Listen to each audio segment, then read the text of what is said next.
자, 먼저 다시 한번 인사를 좀 드려야 될 것 같은데 한 분 한 분 좀 소개를 드리겠습니다. 인서영 교수님, 오늘 돈이 기후를 바꾼다로 강연해 주셨습니다. 감사합니다.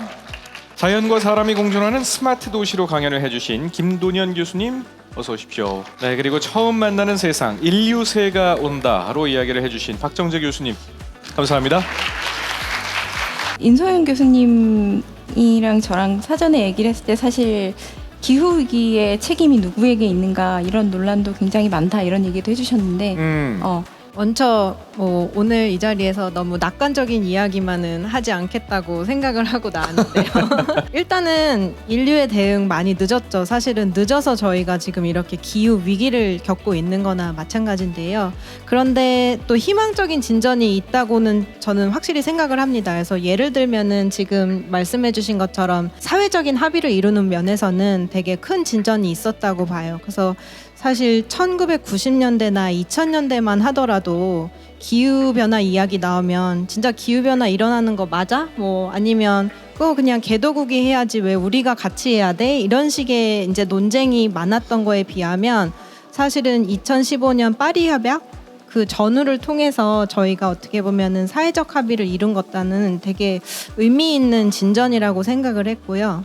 사실 저는 또 하나 제 전공 분야에서 정말 큰 진전은 한 2년 전에 있었다고 생각을 해요. 저희가 기후변화 탄소 중립 얘기하면 대뜸 그때 이제 파리 협약 이후 조치들 이야기를 할 때 돈이 없다는 얘기를 많이 했어요. 돈이 어디 있는데 우리가 기술을 개발하고 돈이 어디 있는데 우리가 인프라를 짓고 우리가 탄소 중립을 해? 이런 이야기를 많이 했었는데 스코틀랜드 2021년에 있었던 당사국 협의에서 이제 글래스고 금융연합이라고 해서 전 세계 450개 금융기관이 13조 원을 돌리고 있는 자산 규모의 이제 은행 기관들이 이제 우리가 여기에 돈을 쓰겠다라고 선언을 합니다. 그래서 사실은 이제는 뭐라고 얘기를 하냐면 헤드라인이 바뀌었어요. 이제는 money is there.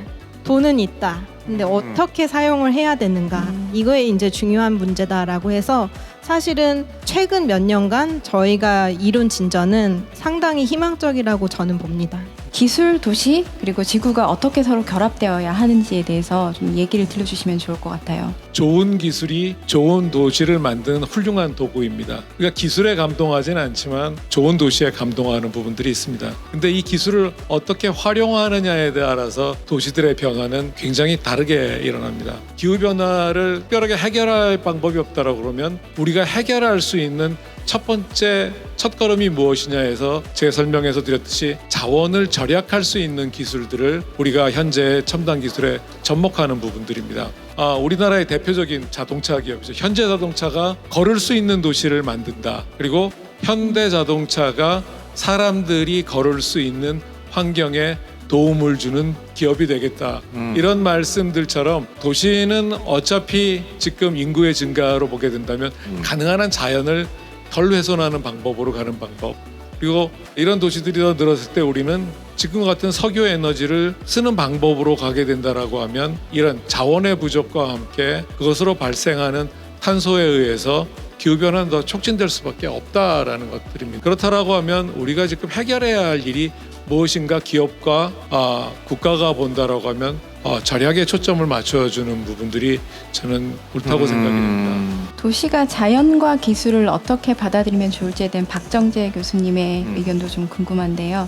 사실 도시가 지속 가능성을 유지하려면은 도시가 이제 자연하고 비슷해지면 비슷해질수록 지속 가능성이 유지가 될 수 있고, 그다음에 회복 탄력성, 저항력 이런 좋은 생태계 기능들이 이제 도시 내에서도 발현이 되면서 도시가 잘 유지가 될 수 있을 거라고 생각을 합니다. 기술, 과학, 자본 이런 얘기를 많이 이제 사람들이 하는데 그걸 너무 맹신하면은 결국은 또 과거와 같은 과오를 저지를 가능성이 높다. 다양한 과학 기술 이런 것들은 어떻게 보면 인간 중심주의적인 사고에서 우리가 모든 문제를 해결할 수 있다. 그다음에 지금의 기온 상승이나 생태계 위기 문제도 우리가 관리할 수 있다.